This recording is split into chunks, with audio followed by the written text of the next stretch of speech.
Causes of mental illness થવાના કારણો, બરાબર, એના કારણો જોવાના છે. Causes of mental illness can be 3 main છે. પહેલું છે બાયોલોજિકલ ફેક્ટર, બીજું છે સાયકોસોશિયલ ફેક્ટર, ત્રીજું છે સોશિયલ કલ્ચરલ ફેક્ટર. એમાં પહેલું છે બાયોલોજિકલ ફેક્ટરની અંદર જેનેટિક ડિફેક્ટ પોઈન્ટ આપેલા છે. જૈવિક ફેક્ટર કયા કયા છે બાયોલોજિકલ ઘટકો, તો એમાં પહેલું છે genetic defect, physical deprivation, constitutional factor ને ઇમોશનલ ફેક્ટર. જેનેટિક કોઈ ખામી હોય, ફિઝિકલી શારીરિક કોઈ ડિપ્રાઇવેશન હોય, કોઈ અંગમાં ખોટખાપણ હોય. કોન્સ્ટિટ્યુશનલ ફેક્ટર, જે કોઈ વ્યક્તિ છે કે તેનું બંધારણ છે તે સોસાયટી સમાજમાં કઈ રીતે થયું છે ઘરમાં, તેના ઉપર પણ ડિપેન્ડ કરે છે. Emotional factor. સેકન્ડ છે સાયકોસોશિયલ ફેક્ટરની અંદર મેટરનલ ડિપ્રાઇવેશન, માતા તરફથી અપૂરતો મળેલો પ્રેમ અથવા તો માતા તરફથી તે છૂટું પડેલું હોય તેને મેટરનલ ડિપ્રાઇવેશન કહેવાય. Pathogenic family pattern, interpersonal relationship ને સિવિયર સ્ટ્રેસ. પેથોજેનિક ફેમિલી પેટર્નની અંદર ફેમિલીનું બિહેવિયર, બરાબર, ફેમિલીનું બિહેવિયર પણ એના ઉપર ડિપેન્ડ કરે છે. પર્ટિક્યુલર ફેમિલીના સ્ટાન્ડર્ડ્સ, નોર્મ્સ છે, હાર્મફુલ બિહેવિયર હોય, બરાબર, સ્ટ્રિક્ટ રૂલ્સ હોય, રેગ્યુલેશન હોય, તે પણ ફેમિલી તેના ઉપર પણ ડિપેન્ડ કરે છે. ઇન્ટરપર્સનલ રિલેશનશિપ અને સિવિયર સ્ટ્રેસીસ. ઇન્ટરપર્સનલ રિલેશનશિપ મતલબ કે એક માણસો માણસ વચ્ચેના જે સંબંધો છે, બરાબર, તેને ઇન્ટરપર્સનલ રિલેશનશિપ પણ ડિપેન્ડ કરે છે મેન્ટલ ઇલનેસ ઉપર. સિવિયર સ્ટ્રેસ માનસિક તણાવ. પછી છે સોશિયો કલ્ચરલ ફેક્ટર, થર્ડ. એમાં વાર એન્ડ વાયોલન્સ છે, ઇકોનોમિક એન્ડ એમ્પ્લોયમેન્ટ છે, group prejudice, value system, technological and social changes. આટલા ફેક્ટર છે તે પણ મેન્ટલ ઇલનેસ થવા માટે જવાબદાર હોય છે. વાર એન્ડ વાયોલન્સ છે મતલબ કે ઝઘડા છે, વાયોલન્સ બિહેવિયર છે, ડિસ્ટ્રક્શન કરવું, તોડવું ફોડવું, બરાબર છે, ઝઘડવું, આ બધું વાર એન્ડ વાયોલન્સની અંદર આવે છે. ઇકોનોમિક, એમ્પ્લોયમેન્ટ, પૈસાકીય નાણાકીય રીતે, અનએમ્પ્લોયમેન્ટ છે, ધંધાકાર, રોજગારી, બેરોજગારી પણ એના ઉપર ડિપેન્ડ કરે છે. ગ્રુપ પ્રિજ્યુડિસ, ગ્રુપના હાવભાવ, ગ્રુપના લક્ષણો, નેગેટિવ અથવા તો પોઝિટિવ, મોસ્ટ ઓફલી તો ગ્રુપના લીધે કોઈ આવતા નકારાત્મક પ્રભાવો છે.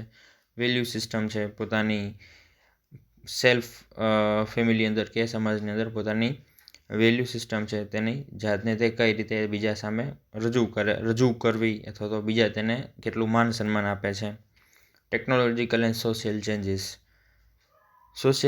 સમાજમાં થતા ચેન્જીસ અને ટેકનોલોજી, બરાબર છે. ટેકનોલોજી પણ સમાજની અંદર થતા ફેરફારોનું એક મહત્વનું ઘટક છે, બરાબર. જેમ ટેકનોલોજીનો જેમ વિકાસ થયો છે તેમ એન્વાયરમેન્ટ છે, સોસાયટી, સમાજ છે, વ્યક્તિઓ, પીપલ છે, એના ઉપર એની રહેણી કહેણી ઉપર ફેરફારો જોવા મળે છે. તે પણ એક મેન્ટલ ઇલનેસ માટે જવાબદાર કારણો છે. નેક્સ્ટ પેજ છે ક્લાસિફિકેશન ઓફ મેન્ટલ ડિસઓર્ડર સામેનું પેજ. સૌપ્રથમ મેન્ટલ ડિસઓર્ડરના ક્લાસિફિકેશન આપેલા છે, તેના પણ વિભાજન કરવામાં આવેલા છે. મેન્ટલ ડિસઓર્ડરના સૌપ્રથમ મેન્ટલ ડિસીઝનું સિસ્ટમેટિક ક્લાસિફિકેશન ક્રેમેલિન દ્વારા 19મી સદીના અંત ભાગમાં કરવામાં આવ્યું હતું.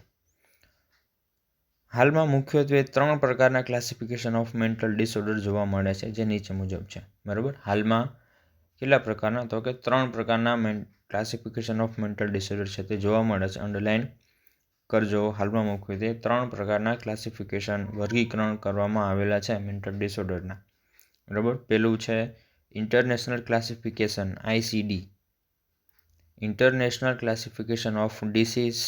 સેકન્ડ છે diagnostic and statistical manual. Third છે ઇન્ડિયન ક્લાસિફિકેશન, બરાબર. આ 3 મેઇન પ્રકાર છે ક્લાસિફિકેશન ઓફ મેન્ટલ ડિસઓર્ડરની અંદર. ICD છે, ડાયગ્નોસ્ટિક સ્ટેટિસ્ટિકલ મેન્યુઅલ છે અને ઇન્ડિયન ક્લાસિફિકેશન છે, બરાબર. આ ત્રણ ઉપરથી પછી એની અંદર પણ ડિસીઝ પ્રમાણે, એના સિમ્ટમ્સ પ્રમાણે, કોઝ પ્રમાણે એની અંદર પણ ક્લાસિફિકેશન છે તે ડિસઓર્ડરના અંદર પાર્ટ પાડવામાં આવ્યા છે. એની અંદર પણ ક્લાસિફિકેશન છે તે વર્ગીકૃત છે ડિસીઝને છે એની અંદર પણ કરવામાં આવ્યા છે. પણ મેઇન એટલા પ્રકાર છે. ઇન્ટરનેશનલ ICD છે, DSM છે એટલે ડાયગ્નોસ્ટિક સ્ટેટિસ્ટિકલ મેન્યુઅલ અને ઇન્ડિયન ક્લાસિફિકેશન છે. આ 3 મેન છે ક્લાસિફિકેશન ઓફ મેન્ટલ ડિસઓર્ડરની અંદર. તેમાં સૌથી પહેલું છે ઇન્ટરનેશનલ ક્લાસિફિકેશન ઓફ ડિસીઝ. એમાં શું છે તો કે આ ક્લાસિફિકેશન WHO દ્વારા આખી દુનિયામાં સાયકાટ્રિક સર્વિસને એક્સપાન્શન એટલે કે મોટું કરવા, એક્સપાન્શન કરવા તથા સિમિલારિટી જળવાય તે માટે બનાવવામાં આવ્યું હતું. બરાબર. આ ક્લાસિફિકેશન કોના દ્વારા તો કે WHO દ્વારા આખી દુનિયામાં સાયકાટ્રિક સર્વિસને એક્સપાન્શન મોટી કરી શકાય, બહુ તેનો વિકાસ કરી શકાય, વિકાસ તથા સિમિલારિટી કે એમાં સિમિલારિટી મળે. એક દેશ બીજા દેશની અંદર બધાની ટ્રીટમેન્ટ છે, એના સિમ્ટમ્સ છે, એનું નામ છે, એક સરખી યુનિવર્સલ સિસ્ટમ એક જોવા મળે, સિમિલારિટી જળવાય તે માટે બનાવવામાં આવ્યા છે. 1965માં ICD-8ના નામથી ક્લાસિફિકેશન કરવામાં આવ્યું હતું. 1965થી વાત કરેલી છે. ત્યારે ICD-8ના નામથી ક્લાસિફિકેશન કરવામાં આવ્યું હતું, પણ તે કોમ્પ્રિહેન્સિવ ન હતું, મતલબ કે અપૂરતું હતું, પૂરતું નહોતું, કોમ્પ્રિહેન્સિવ ન હતું. તેથી 1979માં ICD-9ના નામથી બીજું ક્લાસિફિકેશન કરવામાં આવ્યું હતું. બરાબર. પછી બીજું ક્લાસિફિકેશન કરવામાં આવ્યું જેનું નામ હતું ICD-9. ત્યારબાદ ફરીથી તેને રિવાઇઝડ કરી, મતલબ કે તેમાં ફરીથી પાછા સુધારા વધારા કરીને ફરીથી પાછા ચેન્જીસ કરવામાં આવ્યો. તેની અંદર 1992માં ICD-10 નામથી ક્લાસિફિકેશન ડેવલપ કરી રિલીઝ કરવામાં આવ્યું. અત્યારે ICD-10 નામના ક્લાસિફિકેશન ડેવલપ અત્યારે કરંટમાં છે. બરાબર. એમાંથી પણ આગળ એમની અંદર પણ ચેન્જીસ થયા છે, સુધારા થયા છે. ના નામથી ક્લાસિફિકેશન ડેવલપ કરી રિલીઝ કરવામાં આવ્યું છે. બરાબર. એની અંદર ICD-10 ક્લાસિફિકેશનની અંદર પણ ડિસીઝના ક્લાસિફિકેશન પાડવામાં આવ્યા છે, જેની અંદર અલગ અલગ ચેપ્ટર છે, જેના ચેપ્ટરનું નામ F00થી F99 સુધીના ક્લાસિફિકેશન છે તે આપેલા છે, જેની અંદર ડિસીઝને એના પર્ટિક્યુલર સિમ્ટમ્સ કે એના પાર્ટ પ્રમાણે એની અંદર વર્ગીકૃત કરેલા છે, જેથી એના નામથી આ એક જગ્યાએ તમે દુનિયામાં કોઈ પણ જગ્યાએ જો તેનું ચેપ્ટર વાઇઝ તો તમે એનું કોમ્યુનિકેશન કરવું છે તે સહેલું બની જાય છે. બરાબર. તે ડૉક્ટરો વચ્ચે કે હેલ્થકેર સ્ટાફ વચ્ચે એક ઇઝી કોમ્યુનિકેશન થઈ જાય છે, બધા ઇઝીલી સમજી શકે છે. બરાબર. એના માટે આનો મુખ્ય હેતુ હતો ક્લાસિફિકેશન ICD-10 છે એ પ્રમાણે ક્લાસિફિકેશન કરવાનું ડિસીઝનું. એટલું બધું આની અંદર છે નહીં, પણ આપણે એટલું યાદમાં રાખવાનું છે કે આના હેતુ શું છે, ICD-10 શું કામ બનાવવામાં આવ્યું હતું. બરાબર. અને તેને કયા નામથી ઓળખવામાં આવે છે અને કોના દ્વારા છે તે બહાર પાડવામાં આવ્યું હતું, તો કે WHO દ્વારા આખી દુનિયામાં. અને એનો મેઇન હેતુ શું હતો તો કે સાયકાટ્રિક સર્વિસ છે તેને એક્સપાન્શન કરવા માટે અને એક સિમિલારિટી જળવાઈ યુનિવર્સલ બધા નામ છે એને ઇઝીલી કોમ્યુનિકેશન બધા કરી શકે, સિમિલારિટી જળવાય તે માટે બનાવવામાં આવ્યા હતા. બરાબર. હવે એના પછી નેક્સ્ટ સેકન્ડ પોઈન્ટ છે ડાયગ્નોસ્ટિક અને સ્ટેટિસ્ટિકલ મેન્યુઅલ. બીજો ક્લાસિફિકેશન. આ classification the American psychiatric association APA દ્વારા સુધારા સાથે 1959માં DSM-2ના નામથી બહાર પાડવામાં આવ્યું હતું. APA દ્વારા. બરાબર. સુધારા કરીને 1968માં DSM-2ના નામથી બહાર પાડવામાં આવ્યું. ત્યારબાદ તેમાં સુધારા કરી DSM-3 અને DSM-3R નામથી ક્લાસિફિકેશન કરવામાં આવ્યું. વળી તેમાં સુધારા કરી DSM-4 અને DSM-4TR નામથી ક્લાસિફિકેશન કરવામાં આવ્યું. અત્યારે DSM-5 ચાલે છે. બરાબર. DSM-5 પણ તેને કહેવામાં આવે છે. આની અંદર એના સુધારા કરવામાં આવ્યા અને એના નામ ચેન્જીસ થયા એટલું આની અંદર કીધું છે. પણ આની અંદર એવું હોય છે કે ડાયગ્નોસ્ટિક સ્ટેટિસ્ટિકલ મેન્યુઅલની અંદર પર્ટિક્યુલર ડિસીઝના ડાયગ્નોસિસ ક્રાઇટેરિયા આપેલા છે અને એને પ્રમાણે તેને વર્ગીકૃત કરેલા છે, ડાયગ્નોસિસ કરેલા છે ડિસીઝને. પણ આમાં આપણે આની અંદર આટલું જોવાનું છે. પછી થર્ડ પોઈન્ટ છે ઇન્ડિયન ક્લાસિફિકેશન. બરાબર. ત્રીજું ક્લાસિફિકેશન છે તો કે ઇન્ડિયન ક્લાસિફિકેશન. ઇન્ડિયામાં વહિયા 1961, નેકી 1963, વિંગ એન્ડ સિંગર 1967 અને વર્મા 1971 દ્વારા ICD-8માં ઇન્ડિયન કન્ડિશનમાં સૂટ થાય તેમ મોડિફિકેશન કરી ઇન્ડિયન ક્લાસિફિકેશન બનાવવામાં આવ્યું, જેમાં નીચે મુજબ ગ્રુપ પાડવામાં આવ્યા હતા. બરાબર. આટલા લોકો દ્વારા તેની અંદર ICD-8માં ઇન્ડિયન કન્ડિશન પ્રમાણે તેમાં મોડિફિકેશન કરવામાં આવ્યું હતું ઇન્ડિયન ક્લાસિફિકેશન પ્રમાણે, અને તે ઇન્ડિયન ક્લાસિફિકેશન બનાવવામાં આવ્યું, જેમાં નીચે મુજબના ગ્રુપ પાડવામાં આવ્યા છે. બરાબર, આપણે જોવાના છે. એમાં પહેલું છે સાયકોસિસ, ન્યુરોસિસ, ત્રીજું સ્પેશિયલ ડિસઓર્ડર, એની અંદર પણ એના સબટાઈપ છે. ચાઇલ્ડહુડ ડિસઓર્ડર છે, પર્સનાલિટી ડિસઓર્ડર છે, સબસ્ટન્સ યુઝ ડિસઓર્ડર છે, સોમેટોફોર્મ ડિસઓર્ડર છે અને મેન્ટલ રિટાર્ડેશન છે. બરાબર, સ્પેશિયલ ડિસઓર્ડરની અંદર પણ એના સબ ટાઈપ છે. બરાબર, તો એની અંદર અને આપણે બધાને ઇન ડિટેલ આપણે આગળ વિસ્તૃતમાં ડિટેલ ચર્ચા કરવાની છે, ડિસ્કસ કરવાનું છે. મેઇન પોઈન્ટ હવે અહીંથી સ્ટાર્ટ થાય છે. હવે અહીંથી સમજવાનું છે. પહેલું છે સાયકોસિસ. બરાબર, એને આપણે જોઈએ નેક્સ્ટ પેજ ઉપર. સાયકોસિસ શું છે? તો કે આ એક સિવિયર ટાઈપની મેન્ટલ ઇલનેસ છે જેમાં પેશન્ટ એબનોર્મલ ટોક અને બિહેવિયર જોવા મળે છે. પેશન્ટની અંદર એબનોર્મલ ટોક અને બિહેવિયર જોવા મળે છે. આમાં પેશન્ટ રિયાલિટીથી દૂર થાય છે અને ઈગો ફંક્શનમાં ઇમ્પેરમેન્ટ જોવા મળે છે. પેશન્ટ છે પોતાની જે રિયાલિટી છે તેનાથી તે દૂર હોય છે અને ઈગો ફંક્શનમાં ઇમ્પેરમેન્ટ જોવા મળે છે. મતલબ કે એનું ઈગો ફંક્શન છે તે ખોરવાય છે, જેના કારણે ડિલ્યુઝન, હેલ્યુસિનેશન, કન્ફ્યુઝન અને મેમરી ઇમ્પેરમેન્ટ થાય છે. ડિલ્યુઝન છે, હેલ્યુઝન છે, કન્ફ્યુઝન છે અને મેમરી ઇમ્પેરમેન્ટ થાય છે. તેઓ પોતાની જાતને સોશિયલ વિથડ્રોવલ કરે છે, રોજિંદુ ઘરકામ અને ધંધાકીય કામગીરી કરી શકતા નથી. તે પોતાની બીમારી પ્રત્યે અવેર હોતો નથી અને સારવાર લેવાની ના કહે છે. સાયકોસિસમાં નીચે મુજબના પ્રકારો જોવા મળે છે. બરાબર, ડિલ્યુઝન છે, હેલ્યુસિનેશન છે અને આપણે ઇન્ડિટેલ આગળ છે તે જોવાના છે. ડિલ્યુઝનની અંદર ફોલ્સ બિલીફ્સ જોવા મળે છે. થોડુંક કહી દો, ડિલ્યુઝનની અંદર ફોલ્સ બિલીફ્સ અને ફિક્સ બિલીફ એની અંદર જોવા મળે છે. ડિલ્યુઝનની અંદર, હેલ્યુસિનેશન અંદર ખોટા ભ્રમો થાય છે, કન્ફ્યુઝન હોય છે અને મેમરી ઇમ્પેરમેન્ટ થાય છે. મેમરી એની ખોરવાય છે અથવા તો સાવ લોસ થઈ જાવી અથવા તો થોડી ઘણી લોસ થવી, મતલબ કે એની અંદર મેમરીની અંદર ઇમ્પેરમેન્ટ આવે છે.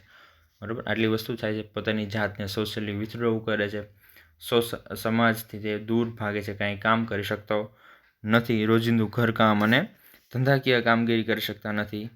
તે પોતાની બીમારી પ્રત્યે અવેર હોતા નથી. પોતાને ખબર હોતી નથી કે પોતાને જ શું થયું છે. પોતાની બીમારીથી જ તે અવેર હોતા નથી અને સારવાર લેવાની ના કહે છે.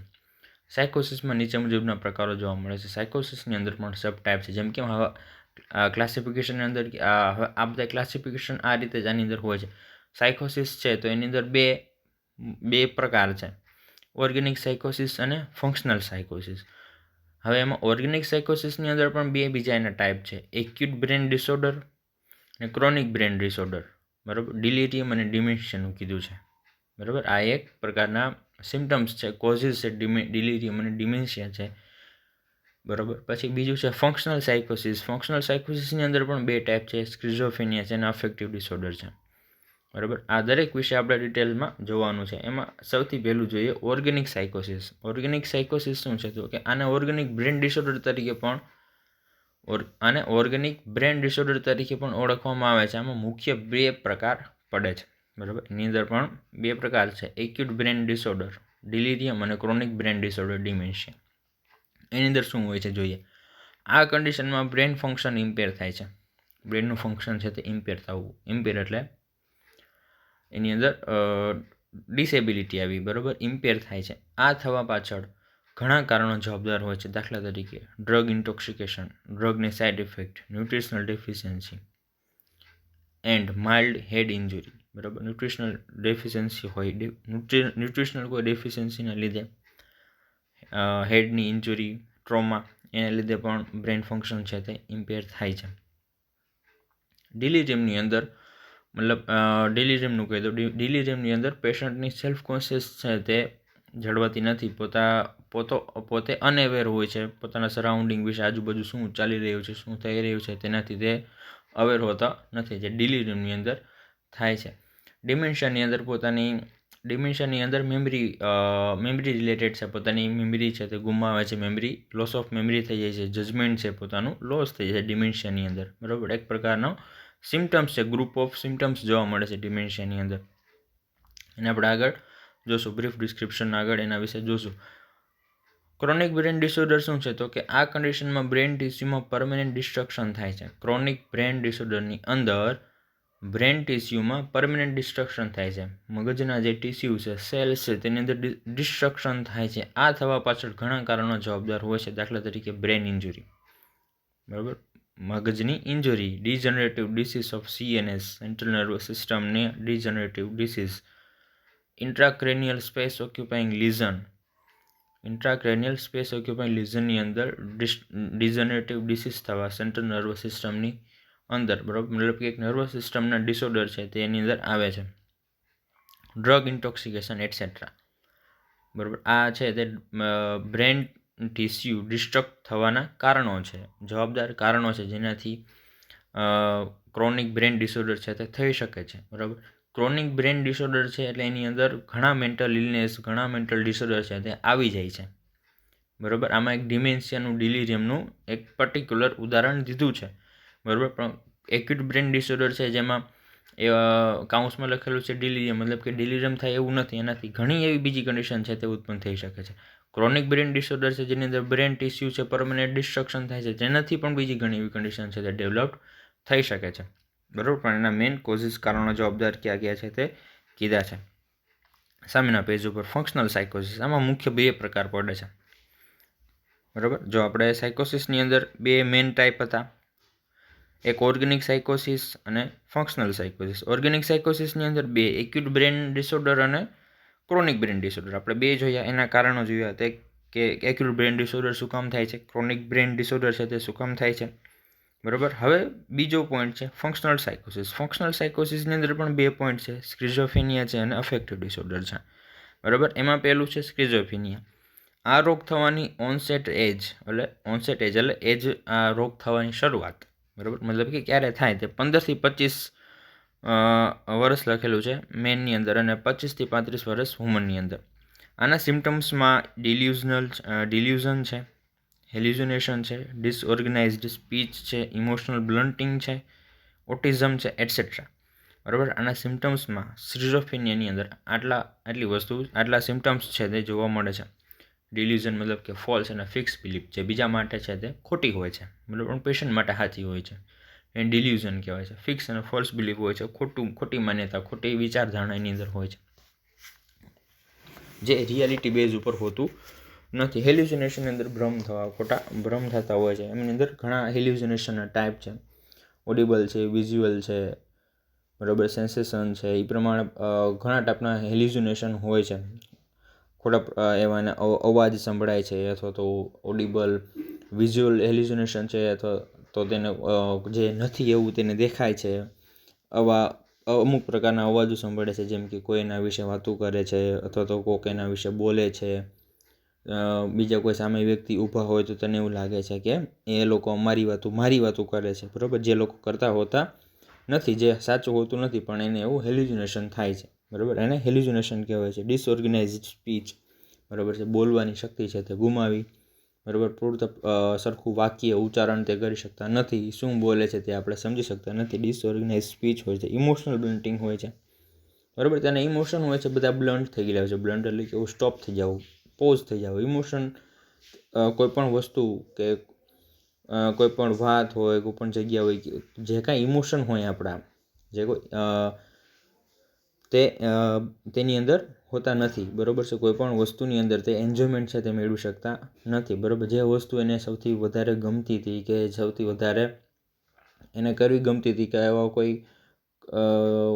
કામ હોય, બરાબર, જેનાથી એને ખુશી મળતી હતી, બરાબર, હવે એની અંદર એને કાંઈ એવું એના ઇમોશન છે તે હોતા જ નથી, બરાબર, મતલબ કે બધું સ્ટોપ થઈ ગયું હોય છે. તેને ઇમોશનલ બ્લન્ટિંગ કહેવાય છે અને ઓટિઝમ હોય છે.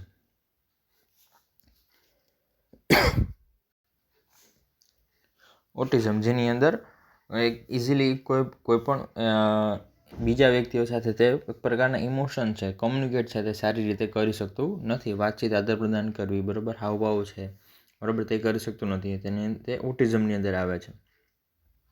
હવે એના પછી બીજું છે અફેક્ટિવ ડિસઓર્ડર.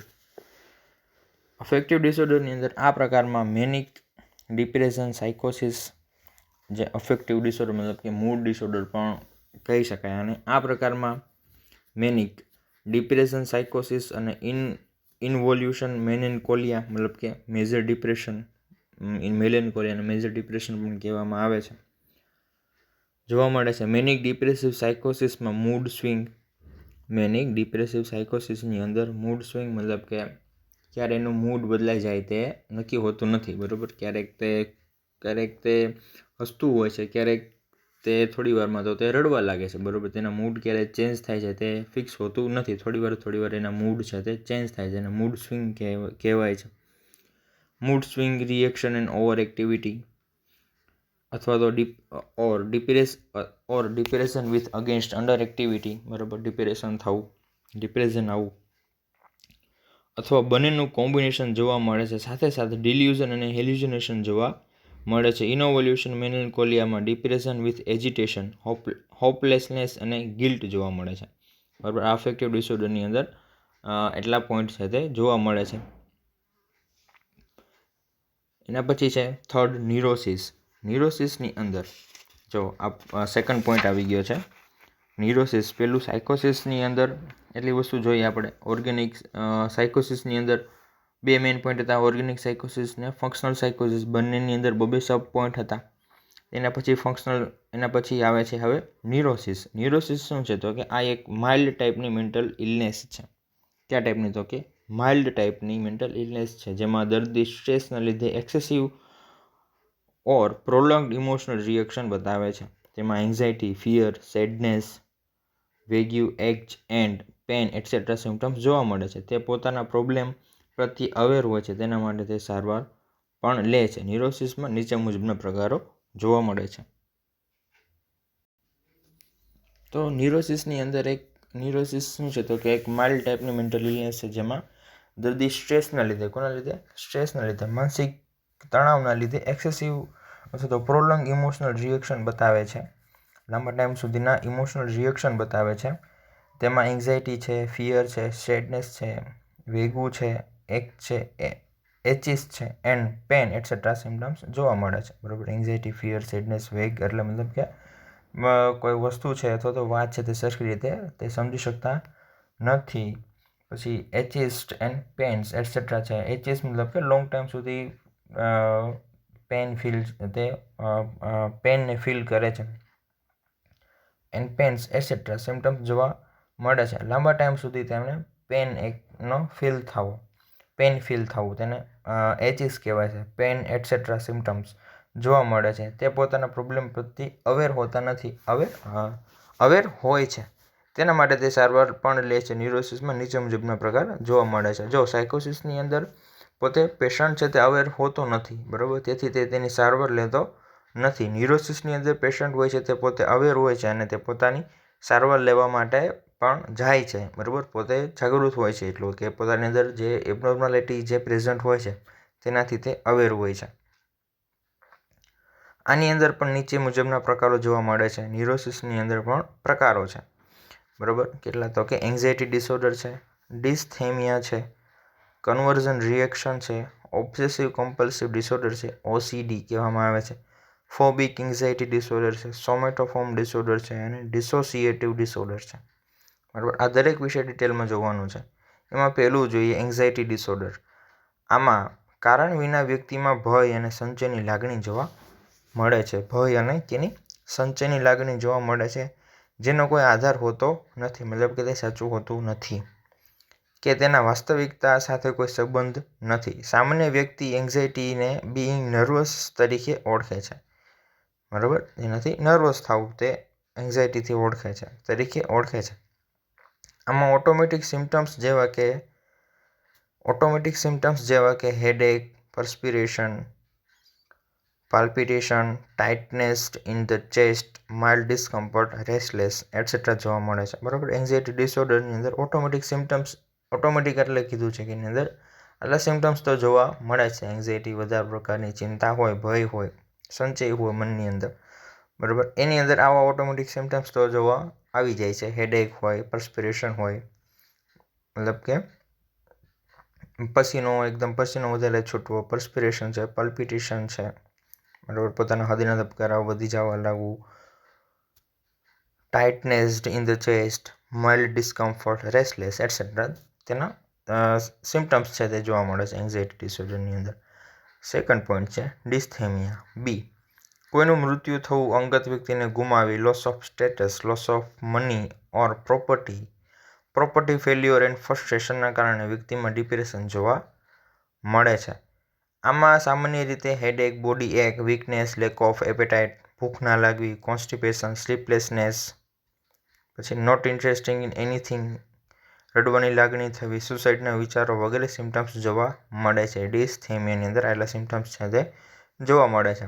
ઉપર કન્ડિશન કીધું છે કે અંગત વ્યક્તિને ગુમાવી, loss of status of loss of money, property અથવા તો ફેલ્યુઅર એન્ડ ફ્રસ્ટ્રેશન. આના કારણે વ્યક્તિમાં ડિપ્રેશન જોવા મળે છે. એની અંદર સામાન્ય રીતે હેડેક, બોડી એક, આ બધા સિમ્ટમ્સ છે તે જોવા મળે છે. ડિસથેમિયાની અંદર આ વસ્તુ છે તે થાય છે. સી છે કન્વર્ઝન રિએક્શન. ઘણા લોકો પોતાના પ્રોબ્લેમ ડાયરેક્ટ કમ્યુનિકેટ કરી શકતા નથી, તેઓ આ બાબત અજાણ હોય છે.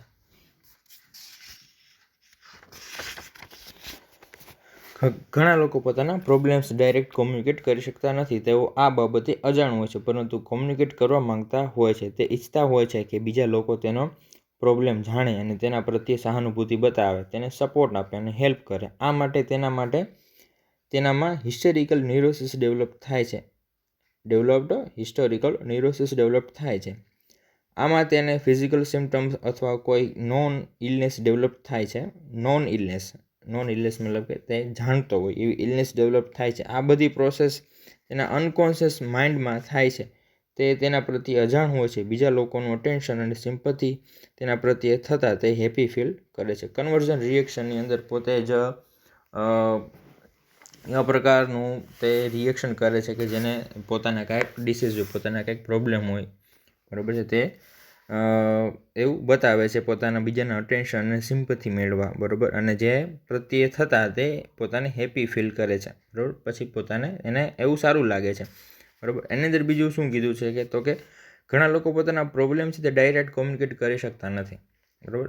એની અંદર જે પ્રોબ્લેમ છે તે ડાયરેક્ટ કોઈને કહી શકતા નથી, કોમ્યુનિકેટ કરી શકતા નથી, તેઓ આ બાબતે અજાણું હોય છે, બરાબર. પરંતુ કોમ્યુનિકેટ કરવા માંગતા હોય છે, તે ઈચ્છતા હોય છે કે બીજા લોકો તેના પ્રોબ્લેમને જાણે, તેના પ્રત્યે સહાનુભૂતિ બતાવે, તેને સપોર્ટ આપે અને હેલ્પ કરે. આ માટે તેના હિસ્ટેરિકલ ન્યુરોસિસ ડેવલપ થાય છે અને તેમાં ફિઝિકલ સિમ્ટમ્સ અથવા કોઈ નોન ઇલનેસ ડેવલપ થાય છે, બરાબર. તે પોતાની અંદર જે પ્રોબ્લેમ છે તેને ડાયરેક્ટલી કહી શકતા નથી, તેના લીધે એને કહેવા માટે તે બીજો રસ્તો અપનાવે છે, બરાબર. જેની અંદર એને કંઈક પ્રોબ્લેમ છે, કંઈક ડિસીઝ છે તેવું બતાવે છે, જેના લીધે આ બધી પ્રોસેસ તેના અનકોન્શિયસ માઇન્ડમાં થાય છે, બરાબર. તે અનકોન્શિયસ માઇન્ડ એટલે તે પોતાનાથી અજાણું હોય છે, બરાબર. એને અનકોન્શિયસ માઇન્ડ કીધું છે એટલે તે પોતે જાગૃત અવસ્થાથી નહીં પણ અનકોન્શિયસ માઇન્ડમાં આ પ્રોસેસ છે તે થતી હોય છે. આ બધી પ્રોસેસ તેના અનકોન્શિયસ માઇન્ડમાં થાય છે. તે તેના પ્રત્યે અજાણું હોય છે. બીજા લોકોનું અટેન્શન અને સિમ્પથી તેના પ્રત્યે થતાં તે હેપી ફીલ કરે છે, બરાબર. આની અંદર આવે છે કન્વર્ઝન રિએક્શનની અંદર. હવે છે ઓબ્સેસિવ કમ્પલ્સિવ ડિસઓર્ડર, OCD. આમાં દર્દીને એકના એક વિચારો આવે છે જે અતાર્કિક હોય છે, બરાબર, જેનો કોઈ તર્ક હોતો નથી, જેની પાછળ કોઈ તમે કારણ લગાડી શકતા નથી. અતાર્કિક કીધું છે. અતાર્કિક હોય છે અને તેને રોકી શકાતા નથી. તે પોતાના મનના સંતોષ માટે બિનજરૂરી રીતે રિપીટેશન ઓફ એક્શન કરે છે. દાખલા તરીકે hand washing, plate cleaning etcetera. આ કાર્યો દ્વારા તે તેની એન્ઝાયટી ઓછી કરવા પ્રયત્ન કરે છે. OCDની અંદર, બરાબર. જો શું કીધું ફરીથી કહું કે આમાં દર્દીને એકના એક વિચારો આવે છે જે અતાર્કિક હોય છે, બરાબર, જેનું પાછળ કોઈ કારણ હોતું નથી, સચ્ચાઈ હકીકત હોતી નથી, તેને રોકી શકાતા નથી. તે પોતાના મનના સંતોષ માટે બિનજરૂરી રીતે, બરાબર. પછી બીજી વસ્તુ એવું કીધું છે કે એની શાંતિ માટે, મનને સંતોષવા માટે બિનજરૂરી રીતે રિપીટેશન ઓફ એક્શન કરે છે, જેવી કે હેન્ડ વોશિંગ કરવું, પ્લેટ ક્લિનિંગ એટસેટ્રા. આ કાર્યો દ્વારા તેની એન્ઝાયટી છે તો ઓછી કરવા તે પોતે પ્રયત્ન કરે છે. OCDની અંદર એવું જોવા મળે છે. Phobic anxiety disorder. આમાં એગ્રોફોબિયામાં વ્યક્તિ ઓછામાં ઓછી 2 સિચ્યુએશનથી ફિયર અનુભવે છે અને તેને અવોઇડ કરે છે. દાખલા તરીકે crowds, public place or travelling alone or travelling away from home. Social ફોબિયામાં સોશિયલ સિચ્યુએશનમાં ફિયર જોવા મળે છે. દાખલા તરીકે eating and speaking in public, બરાબર. આની અંદર તેને ડર લાગે છે, ફોબિયા આવે છે, બરાબર, ડર ઉત્પન્ન થવો, જેને પોતાને શું કારણ છે તે ખબર હોતી નથી, તેને ફોબિયા કહેવાય છે, બરાબર. અજાણ રીતે પોતાની મનની અંદર ડર ઉત્પન્ન થાય છે. બે સિચ્યુએશનથી તેની અંદર ફિયર અનુભવે છે અને તેને અવોઇડ કરે છે. દાખલા તરીકે ક્રાઉડ છે, બરાબર, વધારે વસ્તી ગીચતા હોય ત્યાં ના જાય. પબ્લિક પ્લેસ, ટ્રાવેલિંગ અલોન, બરાબર, એકલા ક્યાંય ટ્રાવેલિંગ ના કરે. ઓર ટ્રાવેલિંગ અવે ફ્રોમ હોમ, ઘરેથી દૂર થવામાં તેને બીક લાગતી હોય, ફોબિયા હોય. સોશિયલ ફોબિયામાં, બરાબર, સોશિયલ ફોબિયાની અંદર કેવું બીજો પોઈન્ટ કીધો છે આ. સોશિયલ ફોબિયામાં સોશિયલ સિચ્યુએશનમાં ફિયર જોવા મળે છે. દાખલા તરીકે eating and speaking in public, બરાબર. પબ્લિકની અંદર ઇટિંગ અને સ્પીકિંગ ઇન પબ્લિકની અંદર બોલી શકતા નથી અને ઇટિંગ ખાઈ શકતા નથી, બરાબર. તે પ્રકારના ફોબિયા કીધા છે. પછી સોમેટોફોર્મ ડિસઓર્ડર. ઇટિંગ અને સ્પીકિંગ પબ્લિકની અંદર ઇટિંગ મતલબ કે ખાવું એવું જ થાય, પણ બીજાની હાજરીમાં કે બીજા કોઈ એવા વ્યક્તિની હાજરીમાં તે પોતે એવું ખાતા નથી, બરાબર. તેને ડર લાગે છે. એના કીધું છે કે eating and speaking in public. અને બોલવામાં પણ તે પોતે એબનોર્મલ ફીલ કરે છે, જેનાથી તે બોલી શકતા નથી પબ્લિકની અંદર. સોમેટોફોર્મ એફ છે સોમેટોફોર્મ ડિસઓર્ડર. આ કન્ડિશનમાં વ્યક્તિમાં એક અથવા એકથી વધારે ફિઝિકલ કમ્પ્લેન જોવા મળે છે, પરંતુ તેની ફિઝિકલ એક્ઝામિનેશન કે લેબોરેટરી એક્ઝામિનેશન કરતાં કોઈ એબનોર્મલિટી જોવા મળતી. સોમેટોફોર્મ ડિસઓર્ડર સોમેટોફોર્મ સિમ્ટમ્સ પણ કહેવામાં આવે છે, જેની અંદર ફિઝિકલ સિમ્ટમ્સ છે દેખાય તેને સોમેટોફોર્મ ડિસઓર્ડર કહેવામાં આવે છે, પણ ફિઝિકલ એક્ઝામિનેશન કરતાં તેની લેબોરેટરી તેની તપાસ કરતાં તેમાં કોઈ એબનોર્મલિટી જોવા મળતી નથી. ડિસોસિએટિવ, સામેના પેજ ઉપર. Dissociative disorder. આમાં સડન ટેમ્પરરી વ્યક્તિના નોર્મલ કોન્શિયસનેસ ફંક્શનમાં આઇડેન્ટિટી મોટર બિહેવિયર્સમાં ફેરફાર થાય છે. દાખલા તરીકે વ્યક્તિ અલર્ટ કોન્શિયસ નોર્મલ બિહેવિયર કરતો હોય છે, પરંતુ તેને પૂછવામાં આવતા પોતાનું નામ, સરનામું કે ધંધો યાદ કરી શકતો નથી. આ કન્ડિશનને ડિસોસિએટિવ ડિસઓર્ડર કહેવામાં આવે છે. આમાં મલ્ટિપલ પર્સનાલિટી ડિસઓર્ડર અને ડિપર્સનલાઇઝેશન એટસેટ્રા જોવા મળે છે, બરાબર. પોતાની નોર્મલ કોન્શિયસનેસ ફંક્શન છે આઇડેન્ટિટી મોટર બિહેવિયરમાં ફેરફાર થાય છે. મતલબ કે તે જ્યારે મોટર બિહેવિયરની અંદર ફેરફાર થાય છે, મતલબ કે જ્યારે તે ઈચ્છે છે ત્યારે એનામાં એબનોર્મલિટી આવી જાય છે, બરાબર. દાખલા તરીકે વ્યક્તિની અલર્ટ કોન્શિયસનેસ અને નોર્મલ બિહેવિયર કરતો હોય છે, બરાબર. વ્યક્તિ કેવું તો કે નોર્મલ બિહેવિયર કીધું છે. વ્યક્તિ એલર્ટ કોન્શિયસ અને નોર્મલ બિહેવિયર કરતો હોય છે, પરંતુ તેને જો જ્યારે પૂછવામાં આવે પોતાનું નામ, સરનામું, ધંધો, બરાબર, મતલબ કે મોટર હવે એને યાદ કરવાનું થાય છે, બરાબર. સરનામું પૂછે, એનું નામ પૂછે, એનો ધંધો શું કરે છે એવો આપણે એને પૂછીએ, આપણે એને ક્વેશ્ચન કરીએ, બરાબર. જો ત્યારે એને વિચારવું પડે છે, બરાબર. મોટર બિહેવિયર કરવામાં પછી એને ત્યારે એને આ કરવામાં પ્રોબ્લેમ થાય છે. યાદ કરી શકતો નથી, તે જવાબ આપી શકતો તમને નથી, ધંધો યાદ કરી શકતો નથી. આ કન્ડિશનને ડિસોસિએટિવ ડિસઓર્ડર કહેવામાં આવે છે. એમાં મલ્ટિપલ પર્સનાલિટી ડિસઓર્ડર જોવા મળે છે, ડિપર્સનલાઇઝેશન એટસેટ્રા પણ જોવા મળે છે. થર્ડ પોઈન્ટ છે સ્પેશિયલ ડિસઓર્ડર લાઇક, જેમાં નીચે મુજબના પ્રકારો છે, બરાબર. હવે ત્રીજો પોઈન્ટ આવી ગયો. ઇન્ડિયન ક્લાસિફિકેશન સિસ્ટમની અંદર ત્રીજું ક્લાસિફિકેશન હતું સ્પેશિયલ ડિસઓર્ડર, જેવી કે ચાઇલ્ડહુડ ડિસઓર્ડર છે, પર્સનાલિટી ડિસઓર્ડર છે, સબસ્ટન્સ યુઝડ ડિસઓર્ડર છે, સાયકોસોમેટિક ડિસઓર્ડર છે અને મેન્ટલ રિટાર્ડેશન છે, બરાબર. તેની અંદર પહેલું આપણે જોઈએ. હવે દરેક વિશે ડિટેલમાં જોવાનું છે. પહેલું છે ચાઇલ્ડહુડ ડિસઓર્ડર. ચિલ્ડ્રનમાં પણ મેન્ટલ ઇલનેસ થઈ શકે છે, બાળકોનું કીધું છે, પણ મેન્ટલ ઇલનેસ થઈ શકે છે, જેમાં તે બિહેવિયર્સ પ્રોબ્લેમ્સના રૂપે જોવા મળે છે. દાખલા તરીકે હાઇપર એક્ટિવિટી, બરાબર. એક્ટિવિટી હાઇપર એટલે વધારે, એક્ટિવિટી એટલે કોઈ પણ એક્શન કૃત્ય, બરાબર. કેવી હોવી તો કે હાઇપર વધારે પ્રકારની activity. Bed wetting, anti social activities, scholastic backwardness etcetera. B છે personality disorder.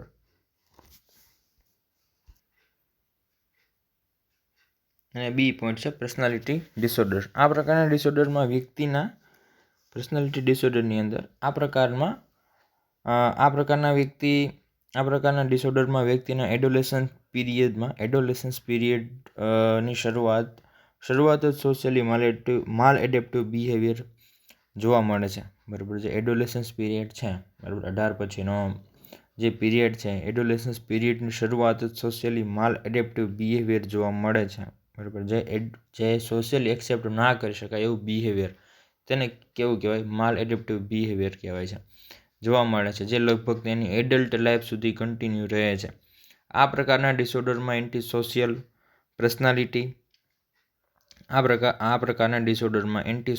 Personality alcohol, drug dependent and sexual deviation etcetera જોવા મળે છે. એન્ટી સોશિયલ પર્સનાલિટીવાળા લોકો મોટાભાગે egocentric, responsible, prone to thrill seeking, poor judgment, lack of anxiety or guilt, unable to profit from mistakes, hostile toward authority and કુટુંબ માટે બોજારૂપ હોય છે, બરાબર.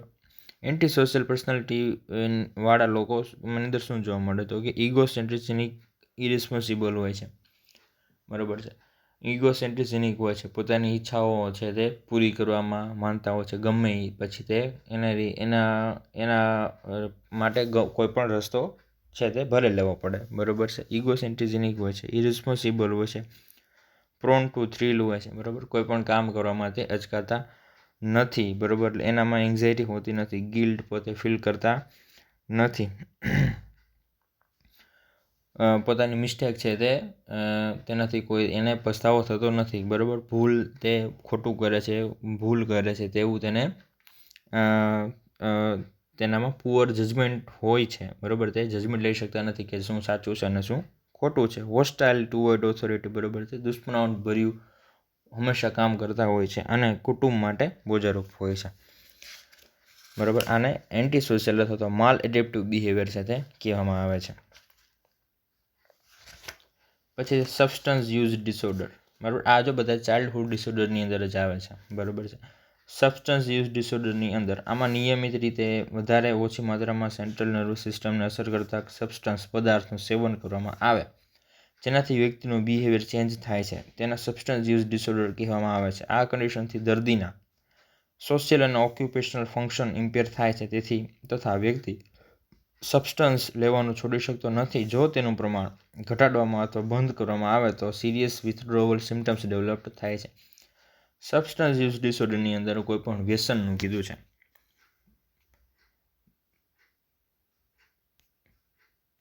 બરાબર. સબસ્ટન્સ એક પેજ છે એની અંદર કપાઈ ગયું છે ફોનની અંદર, કાંઈ વાંધો નહીં. પેજ નંબર 124 ઉપર સબસ્ટન્સ યુઝ ડિસઓર્ડરની અંદર કોઈ પણ એવા સબસ્ટન્સ છે, મતલબ કે વ્યસન છે તેનું કીધેલું છે, બરાબર. વ્યસનની વાત કરેલી છે કે નિયમિત અથવા ઓછી માત્રામાં જે સેન્ટ્રલ નર્વસ સિસ્ટમને અસર કરતા સબસ્ટન્સ પદાર્થનું જે સેવન કરતા હોય છે જેનાથી વ્યક્તિનું બિહેવિયર છે તે ચેન્જ થાય છે તેનાથી સબસ્ટન્સ યુઝ ડિસઓર્ડર, તેને સબસ્ટન્સ યુઝ ડિસઓર્ડર કહેવામાં આવે છે. આ કન્ડિશનથી દર્દીના સોશિયલ અને ઓક્યુપેશનલ ફંક્શન ઇમ્પેર થાય છે, બરાબર. સોશિયલી તો એના ફંક્શન છે બધાય ઇમ્પેર થાય છે, નથી તે સમાજની અંદર સરખો રહી શકતો કે નથી તે ફેમિલી ઘરની અંદર રહી શકતો. ઓક્યુપેશનલ ફંક્શન પણ થાય છે, ધંધાકીય રીતે પણ તેની અંદર ઘણા એવા ડિસેબિલિટી જોવા મળે છે, એબનોર્માલિટી જોવા મળે છે. તે કામ કરી શકતો, પોતાનો ધંધો છે, પોતાનું કામ છે તે પણ કરી શકતા નથી, ઇમ્પેર થાય છે. તથા વ્યક્તિ સબસ્ટન્સ લેવાનું છોડી શકતો નથી, બરાબર. જે તેનું વ્યસન હોય છે, જે પદાર્થનું જે સેવન કરતા હોય છે, એક્ઝામ્પલ દારૂનું જ લઈ લે, બરાબર. તે છોડી શકતો નથી. જો તેનું પ્રમાણ ઘટાડવામાં આવે અથવા તો બંધ કરવામાં આવે તો સિરિયસ વિથડ્રોવલ સિમ્ટમ્સ ડેવલપ થાય છે જેનાથી પોતાના શરીરમાં બીજા સિમ્ટમ્સ છે તે ડેવલપ થાય છે. સોમેટોફોર્મ ડિસઓર્ડર, ફિઝિયોલોજિકલ ડિસઓર્ડર પણ કીધું છે. આમાં પણ બે પ્રકાર છે.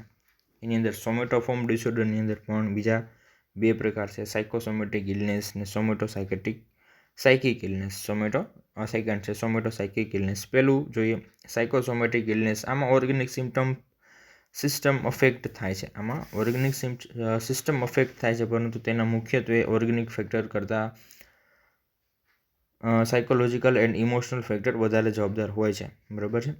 ઓર્ગેનિક ફેક્ટર કરતાં મતલબ કે માનસિક રીતે વધારે એના ફેક્ટર છે આની અંદર જે ફિઝિકલ ઇલનેસ થવા માટેના ફેક્ટરો વધારે જવાબદાર હોય છે. દાખલા તરીકે વ્યક્તિ હેપી ન હોય તથા મેન્ટલી સ્ટ્રેસ્ડ અને સ્ટ્રેનથી સફર થતો હોય ત્યારે તેનામાં બોડીલી સિમ્ટમ્સ જોવા મળે છે. દાખલા તરીકે હેડેક, પેન, વીકનેસ અને એટસેટ્રા, બરાબર. જે વ્યક્તિ છે તે મેન્ટલી સ્ટ્રેસ અને સ્ટ્રેન અનુભવ કરે છે, મેન્ટલી સ્ટ્રેન છે, બરાબર, અને ફિઝિકલ કાંઈ પ્રોબ્લેમ નથી, શારીરિક રીતે તેના શરીરમાં કંઈ વાંધો નથી, બરાબર, મેડિકલ કોઈ એવા પ્રોબ્લેમ નથી, બરાબર, મેન્ટલી જ ખાલી તે એબનોર્મલિટીની અંદર છે થતો હોય ત્યારે તેનામાં બોડીલી સિમ્ટમ્સ જોવા મળે છે, શરીરમાં સિમ્ટમ્સ, શરીરની અંદર લક્ષણો જોવા મળે છે, જેવા કે માથું દુખવું, પેન, વીકનેસ એટસેટ્રા, બરાબર, તે સાયકોસોમેટિક ઇલનેસની અંદર આવે છે. બીજું છે સોમેટો સાયકિક ઇલનેસ. વ્યક્તિને ડાયાબિટીસ, કેન્સર, CRF જેવી બીમારી હોય તો તેને પોતાની તથા તેના કુટુંબના ભવિષ્યની ખૂબ ચિંતા હોય છે, બરાબર. જેવી બીમારી હોય તો તેને પોતાની તથા તેના કુટુંબના ભવિષ્યની ખૂબ ચિંતા હોય છે. આ કન્ડિશનમાં જ્યારે દર્દીને પોતાના કુટુંબ પ્રત્યેથી પ્રેમ કે હૂંફ પ્રાપ્ત ન થાય ત્યારે તેનામાં સાયકિક કે ન્યુરોટિક ફીચર્સ ડેવલપ થાય છે. આ કન્ડિશનને સોમેટો સાયકેટિક ઇલનેસ કહેવામાં આવે છે, બરાબર. સોમેટિક સાયકેટિક ઇલનેસની અંદર ક્યાં બીમારી કીધી છે તો કે ડાયાબિટીસ છે, કેન્સર છે, પછી CRF છે એટલે ક્રોનિક રિનલ ફેલિયર છે, કિડનીના ડિસીઝ કીધા છે, રિનલ એટલે કિડની રિલેટેડ છે, renal disease, chronic renal failure જેવી બીમારી હોય તો તેને પોતાની તથા તેના કુટુંબના ભવિષ્યની ખૂબ ચિંતા હોય છે. આ કન્ડિશનમાં જ્યારે દર્દીને, કારણ કે કેન્સર છે, આ બધા ક્રોનિક ડિસીઝ છે, બરાબર, જેનાથી પોતાની અને પોતાના પરિવારની ચિંતા છે તે રહે છે, ખૂબ ચિંતા હોય છે. આ કન્ડિશનમાં જ્યારે દર્દીને પોતાના કુટુંબ પ્રત્યેથી પ્રેમ હૂંફ પ્રાપ્ત ન થાય ત્યારે તેનામાં સાયકોટિક અને ન્યુરોટિક ફીચર્સ ડેવલપ થાય છે. આ કન્ડિશનને સોમેટો સાયકેટિક ઇલનેસ કહેવામાં આવે છે, બરાબર. બીજા ડિસીઝ છે તે એની અંદર ઉત્પન્ન થાય છે, ન્યુરોટિક ફીચર્સ જોવા મળે છે, તેને સોમેટો સાયકિક ઇલનેસ કહેવામાં આવે છે. અંડરલાઇન કરવાનું છે, એટલું યાદ રાખવાનું છે. પછી છે મેઇન પોઈન્ટ આવી ગયો પાછો. મેઇન પોઈન્ટ એટલે કોની અંદર તો કે સબસ્ટન્સ ચિલ્ડ્રન ડિસઓર્ડરની અંદર, બરાબર, સ્પેસિફિક ડિસઓર્ડરની અંદર પાછો મેઇન પોઈન્ટ આવી ગયો મેન્ટલ રિટાર્ડેશન. આ એક ઇલનેસ નથી પરંતુ એક કન્ડિશન છે. આમાં ઇન્ટેલિજન્સ લેવલ સબનોર્મલ નીચું જોવા મળે છે. ઇન્ટેલિજન્સી લેવલ IQની વાત કરેલી છે આની અંદર, IQ લેવલ જોવા મળે છે. મેન્ટલ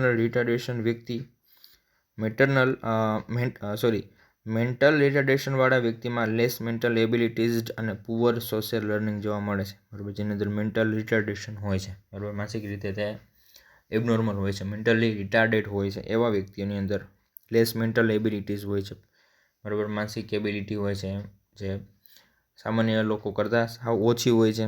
પુઅર સોશિયલ લર્નિંગ હોય છે. મેન્ટલ ઇલનેસ એ એક ડિસીઝ છે કે જે ક્યોર થઈ શકે છે. મેન્ટલ રિટાર્ડેશન એ એક ડેવલપમેન્ટ ડિસઓર્ડર છે જેમાં એબિલિટી ઇમ્પેર્ડ થાય છે, બરાબર. મેન્ટલ ઇલનેસ છે તે ડિસીઝ છે જે ફરીથી ક્યોર થઈ શકે છે, અને મેન્ટલ રિટાર્ડેશન છે એક ડેવલપમેન્ટ ડિસઓર્ડર છે કે જેમાં એબિલિટી ઇમ્પેર્ડ થાય છે. આમાં MR એટલે મેન્ટલ રિટાર્ડેશન એ ડિસીઝ નથી, તેને ક્યોર કરી શકાતું નથી, બરાબર છે. MR વાળું પેશન્ટ હોય છે એની અંદર માનસિક એબિલિટીઝ હોતી નથી કે તે કાંઈ એવું કામ કરી શકે, બરાબર છે. તે બીજા લોકોની જેમ સ્માર્ટ હોતા નથી કે પોતાનું કામ છે, વાત છે, લખવું છે, વાંચવું છે તે કરી શકે, બરાબર. મેન્ટલી રિટાર્ડેડ હોય છે. MR એ ડિસીઝ નથી, તેને ક્યોર કરી શકાતો નથી. જોકે તેની સાથે જોવા મળતી કન્ડિશન જેમ કે ડેફનેસ છે, બહેરાશપણું છે, પુઅર વિઝન વગેરેની ટ્રીટમેન્ટ કરી હેન્ડીકેપ રિડ્યુસ કરી શકાય છે, પણ જે મેન્ટલ રિટાર્ડેશન છે, બરાબર, જે મનની સ્થિતિ છે તેને ક્યોર કરી શકાતી નથી. હવે એના પછી છે સામેના પેજ ઉપર general nursing care of the patient with mental disorder. Mental ડિસઓર્ડરવાળા પેશન્ટની જનરલ નર્સિંગ કેર કરવી કઈ રીતે, તેમાં પોઈન્ટ છે. થેરાપ્યુટિક નીડ્સ, બરાબર. આ ફરી પાછું જોઈ લઈએ કે શું હતું. આપણે 3 મેઇન ટાઈપ હતા ઇન્ડિયન ક્લાસિફિકેશનના. એની અંદર પહેલું હતું સાયકોસિસની અંદર પણ સબ ટાઈપ હતા, ઓર્ગેનિક સાયકોસિસ, ફંક્શનલ સાયકોસિસ, બરાબર. બે મુજબના 2 પ્રકાર હતા. તેની અંદર પણ 2 ટાઈપ હતા, એક્યુટ બ્રેન સિન્ડ્રોમ અને ક્રોનિક બ્રેન ડિસઓર્ડર, બરાબર. એના ફંક્શનલ ડિસઓર્ડરની અંદર સ્કિઝોફ્રેનિયા અને અફેક્ટિવ ડિસઓર્ડર કીધું છે. પછી ન્યુરોસિસની અંદર ઘણા સબ ટાઈપ કીધા છે. એન્ઝાઇટી ડિસઓર્ડર છે, ડિસ્થેમિયા છે, કન્વર્ઝન રિએક્શન છે, ઓબ્સેસિવ કમ્પલ્સિવ ડિસઓર્ડર છે, ફોબિક એન્ઝાઇટી ડિસઓર્ડર છે અને સોમેટોફોર્મ ડિસઓર્ડર છે, બરાબર. આ ન્યુરોસિસની અંદર આવે છે. પછી હતું સ્પેશિયલ ડિસઓર્ડર લાસ્ટ, જેની અંદર સ્પેશિયલ ડિસઓર્ડર જોયા. ચાઇલ્ડહુડ ડિસઓર્ડર છે, પર્સનાલિટી ડિસઓર્ડર છે, સબસ્ટન્સ યુઝડ ડિસઓર્ડર છે, સાયકોસોમેટિક ડિસઓર્ડર છે અને મેન્ટલ રિટાર્ડેશન છે. બરાબર, એટલી વસ્તુ જોઈએ આપણે. હવે એના માટે મેન્ટલ રિટાર્ડેશન, મેન્ટલ ડિસઓર્ડર માટે જનરલ નર્સિંગ કેર કઈ આપવી તે જોવાનું છે. તેમાં પહેલું છે થેરાપ્યુટિક નીડ્સ. થેરાપ્યુટિક નીડ્સની અંદર કેર ટ્રીટમેન્ટની વાત કરેલી છે. Provide drugs therapy as per the doctor order. Drug therapy આપવાની ડૉક્ટર ઓર્ડર પ્રમાણે. Provide psychotherapy. સાયકોથેરાપી ઘણી બધી છે તે આપવાની. Psychotherapy. Provide behavioural therapy. Provide care of electroconvulsive therapy ECT. Provide electroconvulsive therapy. Help in investigation and examination. Investigation અને એક્ઝામિનેશનની અંદર હેલ્પ કરવાની. સેકન્ડ છે સાયકોસોશિયલ નીડ. સાયકોસોશિયલ નીડની આ બધા પોઈન્ટ છે, બરાબર. આ પોઈન્ટ બધા યાદ રાખવાના છે, બરાબર. સાયકોસોશિયલ નીડની અંદર થોટ ડિલ્યુઝન છે, રિડ્યુસ એન્ઝાઇટી છે. સાયકોસોશિયલ નીડ કઈ રીતે પેશન્ટને આપી શકાય? થોટ ડિલ્યુઝન છે, થોટ ડિલ્યુઝન છે તે ઓછા કરવા. રિડ્યુસ એન્ઝાઇટી ઓછી કરવી. રિડ્યુસ હેલ્યુસિનેશન પણ ઓછું કરવું, બરાબર. બંને એક જેવું છે પણ થોડો બંનેની અંદર ડિફરન્ટ જોવા મળે છે હેલ્યુસિનેશન અને ઇલ્યુઝનની અંદર. Improve communication, improve socialization, enhance the self concept. પોતાનો જે કોન્સેપ્ટ છે તેને ચેન્જ કરવો, બદલાવો, એનહાન્સ કરવો. Improve attention and judgement, improve family support. Improve family support, reduce feeling of dependency and helpless, બરાબર. તે બીજાના ઉપર આધારિત છે, બરાબર, એવી ફિલિંગ છે તેનામાં ઓછી કરવી. કે પોતે હેલ્પલેસ છે, બરાબર, તેવી ફિલિંગ હોય પેશન્ટને, તે ઓછી કરવી, જેનાથી પોતાને સપોર્ટ મળે, પોતાની અંદર એક આત્મવિશ્વાસ જાગે, બરાબર. Reduced feeling of guilt and apathy, બરાબર. પોતાને થતો જે વિચાર આવો, બરાબર, જે ખોટું થયું છે, બરાબર, એવો જે ફિલિંગ છે તે રિડ્યુસ કરવી. જે ગિલ્ટી ફિલિંગ છે તે રિડ્યુસ કરવી. રિડ્યુસ સુસાઇડલ આઈડિએશન, બરાબર. જે સુસાઇડલ વિચારો આવતા હોય ને સુસાઇડલ આઈડિયા આવતા હોય તેવાને રિડ્યુસ કરવા. થર્ડ પોઈન્ટ છે ફિઝિકલ નીડ. ફિઝિકલ નીડ્સની અંદર પ્રોવાઈડ પર્સનલ હાઇજીન નીડ, બરાબર. ફિઝિકલ નીડની અંદર સૌથી પહેલાં તો શું તો કે હાઇજીન નીડ છે તેને પ્રોવાઈડ કરવી, personal hygiene need. Provide nutritional need. Provide elimination needs, બરાબર. યુરિન છે, સ્ટૂલ છે, પ્રોવાઈડ એના માટે જે પોતાની જે એની નીડ છે તેને પૂરી કરવી. ન્યુટ્રિશનલ જે ડાયટ છે તે પ્રોવાઈડ કરવી, બરાબર. Provide nutritional need. Improve rest and sleep. Protect from injury to self and other, બરાબર.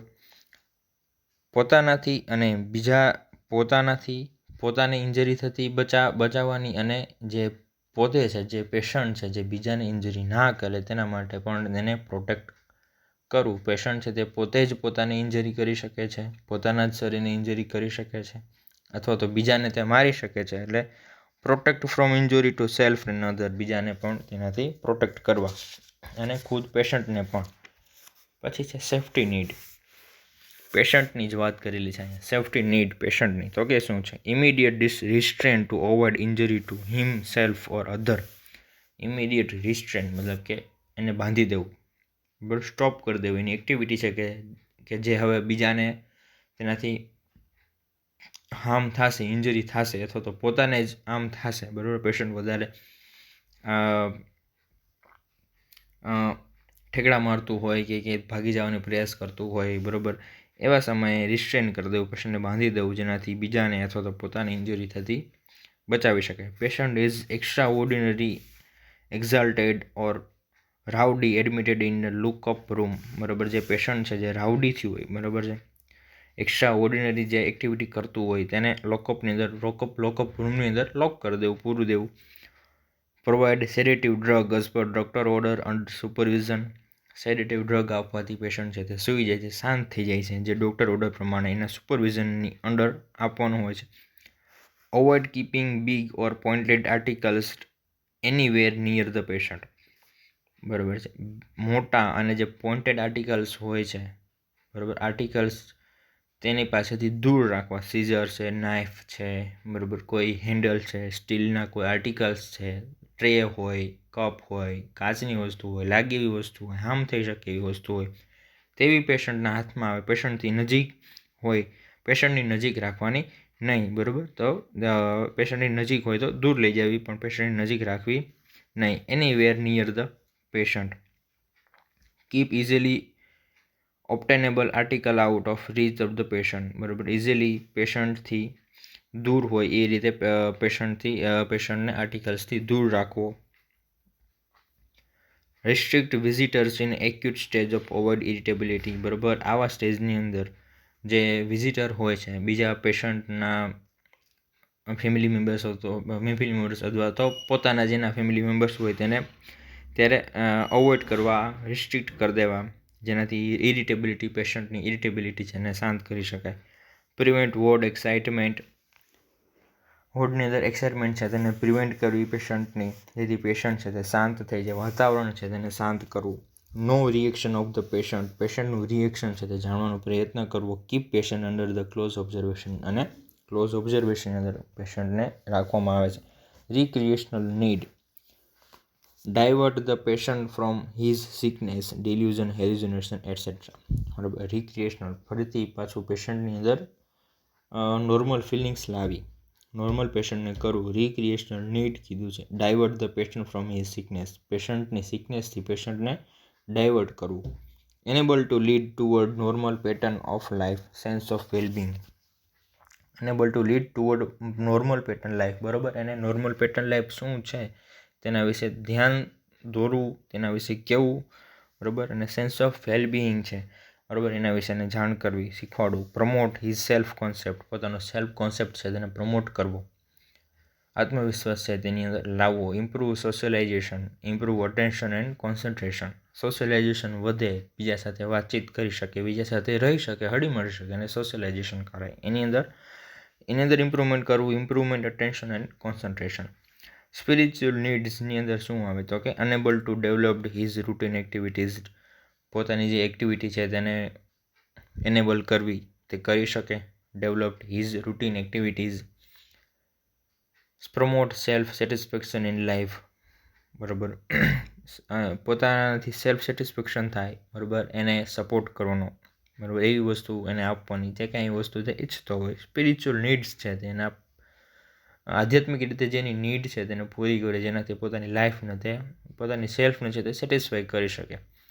રિડ્યુસ ફિલિંગ ઓફ ઇનએડિક્વેસી, બરાબર. પોતે અધૂરો છે, પોતાની અંદર કંઈ આવડત નથી, એવી ઇનએડિક્વેસી ફિલિંગ પેશન્ટ કરતું હોય કે પેશન્ટની અંદર કંઈક કમી છે, બરાબર, એના પેશન્ટની અંદર કંઈક પ્રોબ્લેમ છે એવું ફિલિંગ કરતું હોય તો એને એવી ફિલિંગને રિડ્યુસ્ડ કરવાની, બરાબર. અલાઉ પ્રેયર ઓફ ગોડ, બરાબર, અને તે ભગવાનની પ્રાર્થના કરી શકે તેના માટે એલાઉઝ કરવાની, બરાબર. હિન્દુ હોય તો એને ગીતા આપવાની, બરાબર. મુસલમાનો એ પ્રમાણે એના ધાર્મિક ગ્રંથો છે તેને પ્રોવાઈડ કરી શકો છો, બરાબર છે. પ્રેયર કરવા માટે એને એલાઉ કરવાનું. Discharge care plan, help the patient to meet basic needs independently. Discharge care plan, discharge માટેનો કેર પ્લાન શું હોય છે તો કે help the patient to meet basic needs independently. પોતે પેશન્ટની બેઝિક નીડ છે તેને મેળવવામાં મદદ કરવી, પેશન્ટને ઇન્ડિપેન્ડન્ટલી તે પોતાની નીડ છે તે મેળવી શકે, સાજો થઈ શકે. હેવ લેસ રીકરન્સ ઓફ ડિસીઝ, બરાબર. ડિસીઝને ફરી પાછો આવતો તેના એવા ચાન્સીસ છે તેને ઓછા કરવા. Get and give support to family મેમ્બર્સને સપોર્ટ આપવો. Help the individual to adjust in family, બરાબર. ઇન્ડિવિજ્યુઅલને હેલ્પ કરવાનું, જે કાંઈ પેશન્ટ છે કે જે ફેમિલીની અંદર એડજસ્ટ થઈ શકે, દરેક ઇન્ડિવિજ્યુઅલ સાથે. Help the individual to adjust in ફેમિલીની અંદર એડજસ્ટ થઈ શકે ઇન્ડિવિજ્યુઅલ, દરેક વ્યક્તિ. ડેવલપ્ડ સેલ્ફ કોન્ફિડન્સ, અને સેલ્ફ કોન્ફિડન્સ છે, આત્મવિશ્વાસ છે તે ડેવલપ કરવાનો પેશન્ટની અંદર. એના પછી નેક્સ્ટ ટોપિક છે, નેક્સ્ટ પેજ ઉપર છે, પેજ નંબર 127 ઉપર છે, ઓર્ગેનિક સાયકોસિસ, બરાબર. આ પાછો મેઇન પોઈન્ટ આવી જાય છે. ઓર્ગેનિક સાયકોસિસની અંદર સબ પોઈન્ટ હતા ઓર્ગેનિક અને કયા પોઈન્ટ હતા? ઓર્ગેનિક અને ફંક્શનલ સાયકોસિસ, બરાબર. એની અંદર હવે ઇન ડિટેલ આપણે જોવાનું છે. ઇન ડિટેલ પોઈન્ટ આપણે જોવાના છે. એક્યુટ બ્રેન સિન્ડ્રોમ છે, વિસ્તૃત રીતે એની માહિતી આપેલી છે, બરાબર. એને એક પોઈન્ટ છે આપણે વિગતવાર જોવાના છે, બરાબર, નેક્સ્ટ વિડીયોઝની અંદર.